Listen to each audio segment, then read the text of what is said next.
शुभ प्रभात। मैं विचार ही नहीं कर रहा था, बल्कि मैंने शुरुआत में इस चीज को विचार किया था कि न्यूरोथेरेपी को सीखने वाला व्यक्ति और बाकी अन्य चिकित्साओं को सीखने वाले व्यक्ति में कुछ अंतर बेसिक होना चाहिए, क्योंकि न्यूरोथेरेपी भगवान श्री राम और भगवान कृष्ण की थेरेपी है। किसकी थेरेपी है? भगवान श्री राम और भगवान कृष्ण की थेरेपी है। और इसलिए इसको सीखने वाले में और एलोपैथ में अंतर होना चाहिए। ऐसे तो भारत की जो चिकित्सा है ना, आयुर्वेद, उसमें भी यह बताया जाता है, लेकिन यह आयुर्वेद भी नहीं है ना, यह तो उससे भी सरल है, उससे ज्यादा प्रभावी है। ये इतनी अद्भुत है, इतने अद्भुत है। तो इसको सीखने वाले व्यक्ति के लिए बेसिक फंडामेंटल्स क्या जरूरी है, आधारभूत चीजें कौन सी जरूरी है, बिना इसके ये टिक नहीं सकेगी उसके पास। जैसे शेरनी के दूध को स्वर्ण पात्र में ही रखा जा सकता है, किसमें? सोने के ही बर्तन में रखा जा सकता है। अगर स्वर्ण पात्र में नहीं रखोगे, लोहे के किसी उसमें रखोगे या पीतल के में रखोगे, तो वो तुरंत यूजलेस हो जाएगा, है ना। शेरनी का दूध बहुत बेशकीमती है, शेर ही पैदा करता है। शेर का बच्चा भी बेशक जीन शेर का है, लेकिन अगर भेड़िए का दूध पीना शुरू कर दे तो भेड़िया में करना शुरू हो जाएगा। कहानी भी ऐसी है। तो एक न्यूरोथेरेपिस्ट को उसको प्रार्थना रोज क्यों जरूरी है? एक न्यूरोथेरेपिस्ट के लिए प्रार्थना क्यों जरूरी है? एक न्यूरोथेरेपिस्ट के लिए ओम का उच्चारण क्यों जरूरी है? एक न्यूरोथेरेपिस्ट के लिए कुछ ही पल का ध्यान क्यों जरूरी है? क्यों जरूरी है? क्या ये बेकार है? क्या टाइम को वेस्ट करना है? उसको भगवान को कृतज्ञता क्यों ज्ञापित करनी चाहिए? उस परमपिता परमेश्वर को हृदय से प्रणाम और धन्यवाद करें, जिसने मनुष्य रूप में इस धरती पर, इस भारतवर्ष में हमको जन्म दिया है। क्यों ऐसा जरूरी है? क्यों अपने गुरुओं को प्रणाम और धन्यवाद करें? क्यों अपने माता पिता को प्रणाम और धन्यवाद करें? क्योंकि अब तो वो बहुत कुछ हो गया। नहीं, ये प्रार्थना, ध्यान, एक सरलता इस वेलनेस न्यूरोथेरेपिस्ट को बहुत आवश्यक है। इसके दो पक्ष हैं, एक पक्ष उसको अपने लिए और दूसरा समाज के लिए।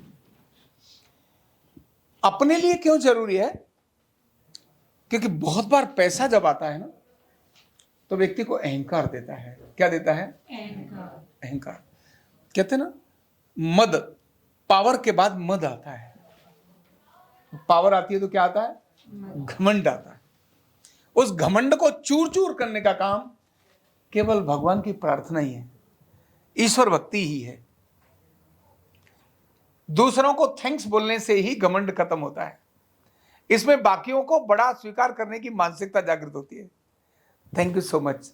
तो जब हम कहेंगे ना उस परमपिता परमेश्वर को, इसके बाद पड़ोसियों को, रिश्तेदारों को, सभी को हृदय से प्रणाम और धन्यवाद करता हूं।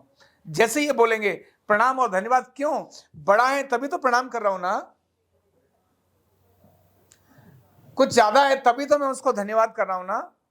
अरे आपसे मैंने ये सब लिया है। जब जैसे ये आएगा तब विनम्रता आ जाएगी, और जैसे विनम्रता आएगी तो धन आने के बाद जो रोग आने चाहिए, पावर आने के बाद जो रोग आने चाहिए, वो एक न्यूरोथेरेपिस्ट के अंदर नहीं आएंगे, रुक जाएंगे।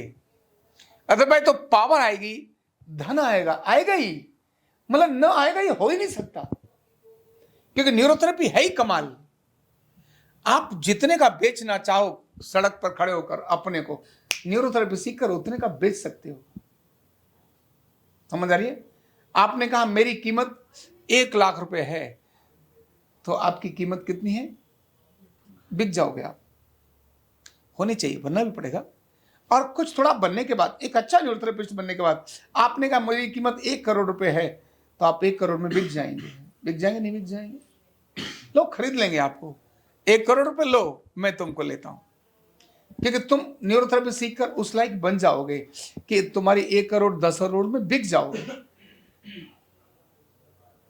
मैंने आपकी कीमत इतनी, बिक जाओगे मतलब बिक जाओगे ऐसा नहीं, आपकी कीमत इतनी है कितना भी बेच सकते हो अपने को, ऐसा हो जाएगा।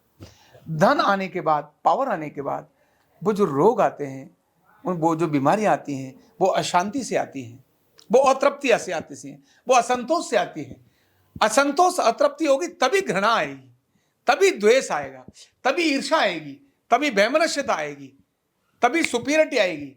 ये सब तभी आती है। तो एक आपके अंदर ये न आए, इसके लिए आपको ये दैनिक प्रार्थना बहुत आवश्यक है। दैनिक प्रार्थना ये बहुत आवश्यक है। दूसरा, इस विज्ञान को आने के लिए, क्योंकि यह विज्ञान लोक कल्याण का कारण होगा। यह विज्ञान किसका होगा? लोक कल्याण का कारण होगा।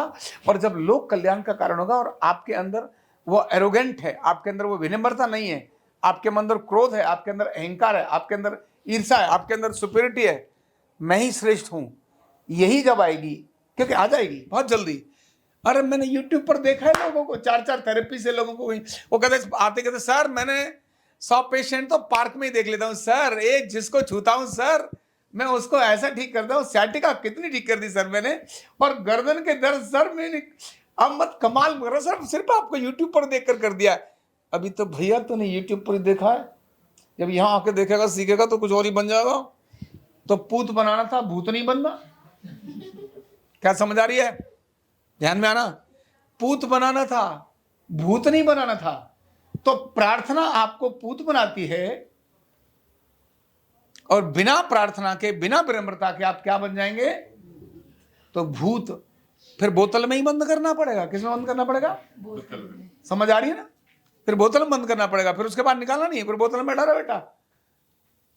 तो इसीलिए भूत और पूत में से पूत बनना है, भूत नहीं बनना। तो ये प्रार्थना, ये आपके अपने अंदर को और आपके बाहर को, ये जो गीत है जो हम गा रहे हैं, यह गीत आपके अंदर और आपके बाहर दोनों तरफ उजाला फैलाएगा। इसीलिए यह प्रार्थना, यह 5 मिनट का ध्यान, यह ओम का उच्चारण, यह कृतज्ञता, ये सभी, और यह वैल्यू जो हम कहते हैं ना, ईश्वर रोगी की संतुष्टि हमारा प्रथम कर्तव्य है, यह अपने लिए दैनिक रटना, गाना, आत्मसात करना, ये बहुत आवश्यक है। और ये जो पूरे 10-11 गीत हैं, ये 10-11 गीत भी इसीलिए हैं। ये गीत आपके फाउंडेशन को मजबूत करते हैं, क्योंकि आपको न्यूरोथेरेपी तो आ भी जाएगी, लेकिन आप बहुत इरिटेट हो जाएंगे, आप बहुत एरोगेंट हो जाएंगे, आपसे कोई मिलना चाहेगा ही नहीं, आपके दुश्मन भी बड़े होंगे। आपके अंदर विनम्रता है। कोई आपके बारे में 50 बार बोले ये बंदा तो बहुत गंदा है, इसके साथ तो आप बात ही नहीं कर सकते, लोग बोल सकते हैं, लेकिन जब भी कोई आपके साथ पहली बार मिलेगा, जिसको आपके बारे में बहुत कुछ गाया गया है, ये बंदा तो बहुत ईगो वाला है, ये बंदा किससे मिलता ही नहीं है, ये बंदा तो ऐसा ही है। लेकिन जैसे ही कोई बंदा आपके साथ मिलेगा, उसके सारे जिस पीछे के सारी चीजें धुल जाएंगी। बोले नहीं वो गलत बोलते थे, ये ऐसा व्यक्ति नहीं है। क्योंकि लोग बोल सकते हैं आपके बारे में गलत, तो जब आपसे मिले तो आप तभी गलत नहीं दिखोगे जब आप गलत नहीं होगे। इसलिए यह, अगर हमको आगे बढ़ना है, निरोगी रहना है, जीवन में आनंद लेना है, तो यह दैनिक प्रातःकाल की प्रार्थना, यह प्रातःकाल की कृतज्ञता, प्रातःकाल की वैल्यू, प्रातःकाल का ध्यान, यह हर सत्र के अंदर होना बहुत आवश्यक है। अदरवाइज तो न्यूरोथेरेपिस्ट बनेगा नहीं। और इस गीत में हमने लास्ट में गाया, मिल करके संगठित भाव से जीवन सफल बनाएंगे। और उससे क्या है? श्रद्धा विनम्रता अपनाकर अपना मार्ग बनाएंगे। श्रद्धा और विनम्रता से अपना मार्ग बनाएंगे। मार्ग हम सब अपना बनाएंगे, लेकिन किससे बनाएंगे? लेकिन अगला है मिलकर के संगठित भाव से। भैया संगठित तो तभी होगा ना जब ईगो नहीं होगी। हर बंदा अगर अपने को सुपीरियरिटी मानेगा, मैं ही अच्छा हूं, लीवर का सेल कहे साहब मैं ही पावरफुल हूं, सारे शरीर को तो पावर मैं ही देता हूं। अरे लीवर ही तो शरीर का दोस्त है, और लीवर का सेल बोले साहब सुपीरियर हूं मैं ही हूं जो सेकंड के 100वें हिस्से के अंदर ग्लूकोज को प्रोटीन में, प्रोटीन को ग्लूकोज में, मतलब जादू करूं मैं, ऐसे बदल देता हूं। लीवर का सेल बोलता है और कहता है सर मैं ही हूं वो सुपर जो डिटॉक्सिफिकेशन का काम करता हूं। कोई भी बैक्टीरिया वायरस आता है ठक से मार लेता हूं, और मेरी घाव से कोई निकल के जा नहीं सकता। जैसे ही 120 दिन होते हैं मैं अपने उस सेल को मार करके दूसरी तरफ भेज देता हूं। मैं सारे शरीर की चीजों का स्टोर करता हूं। सर मेरी तो देखो, मैं ही हूं भंडार सारे शरीर का, लीवर का सेल कह रहा है और अपने को दिखा रहा है, देखो मैं सारे स्टोरेज मेरे ऊपर है। बोलो हार्ट को पूछो, वो कोई स्टोर करता है? कुछ नहीं करता। किडनी को पूछो, वो कोई स्टोर करती? कुछ नहीं करती। वो आता है लिखा के फेंक देती है, आता लिखा के फेंक देती है।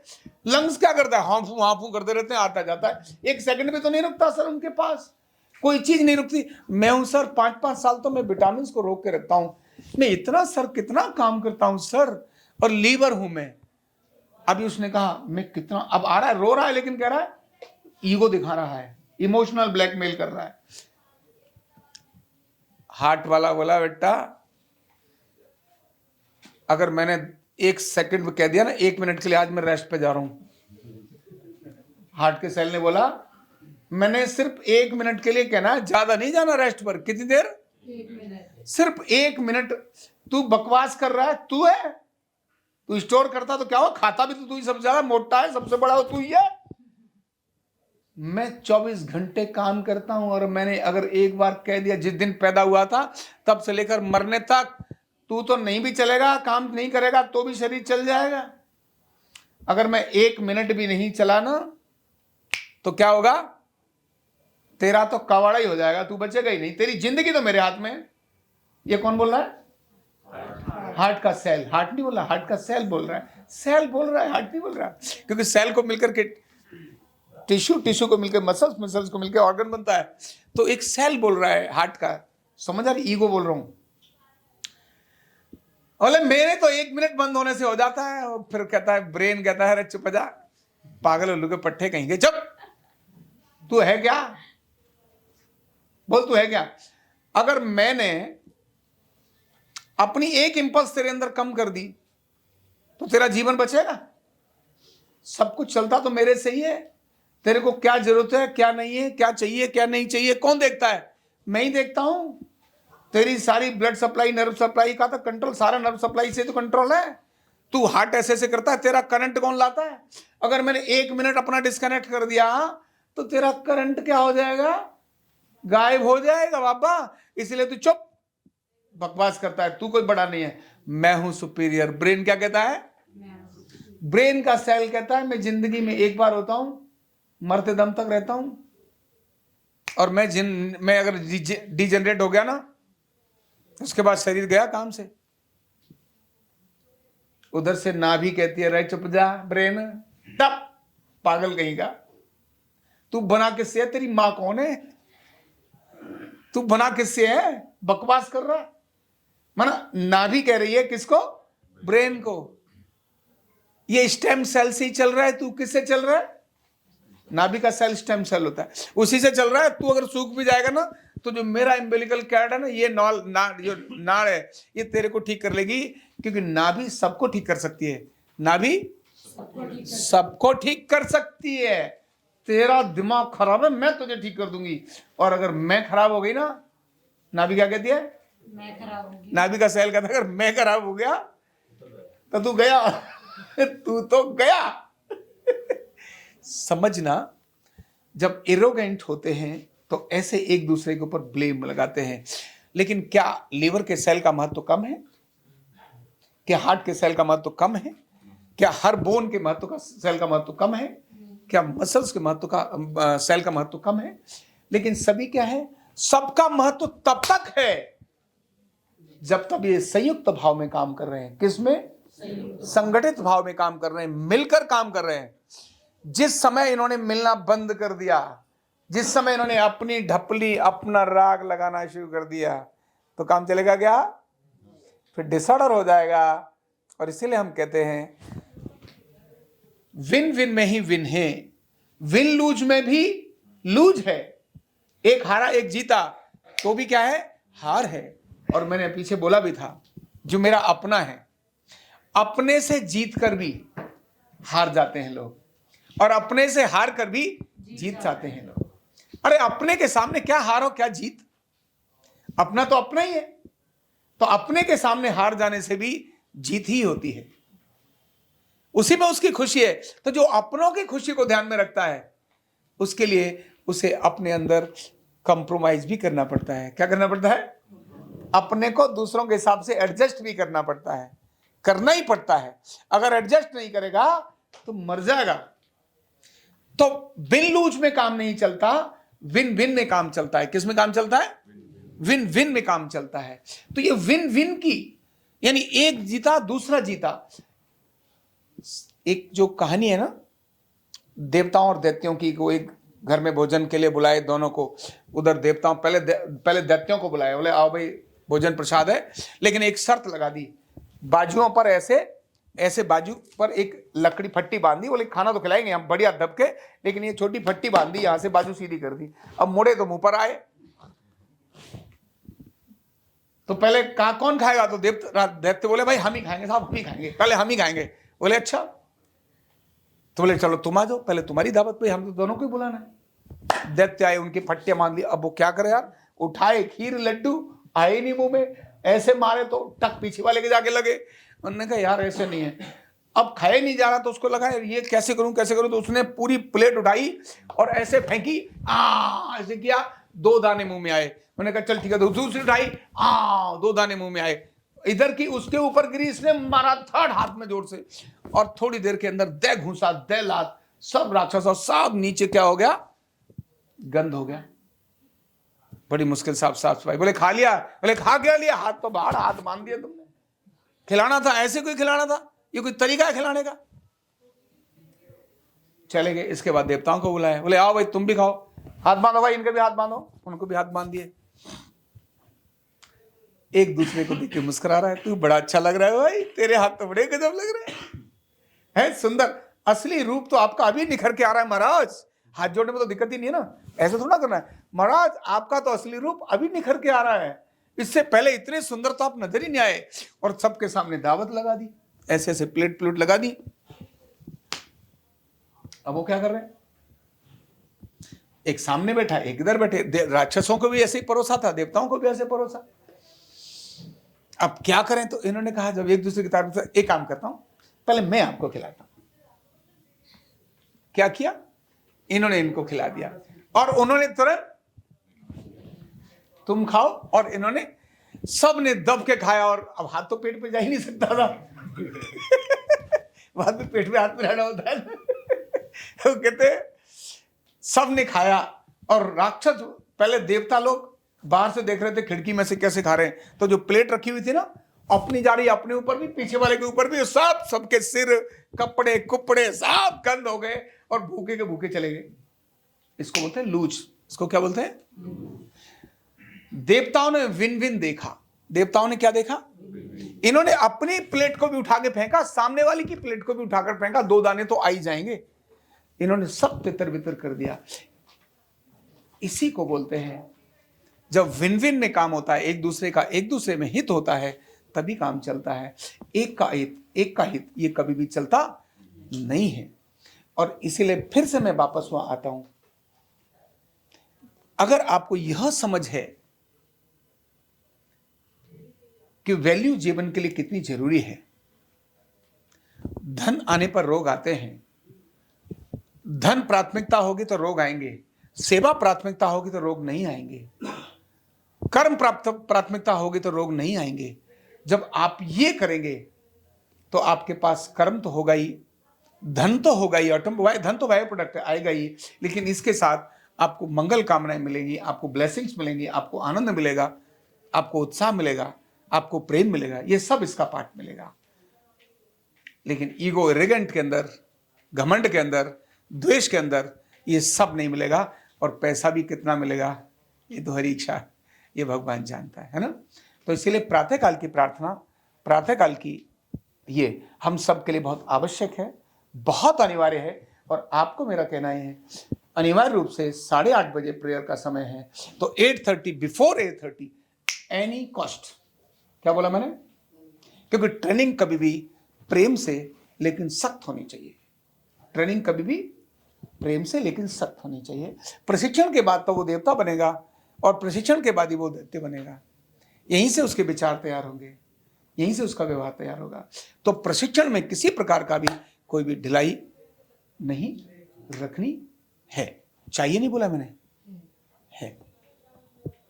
ट्रेनिंग के दौरान किसी प्रकार की ढिलाई आप भी मत करना, और यहाँ से भी नहीं होगी।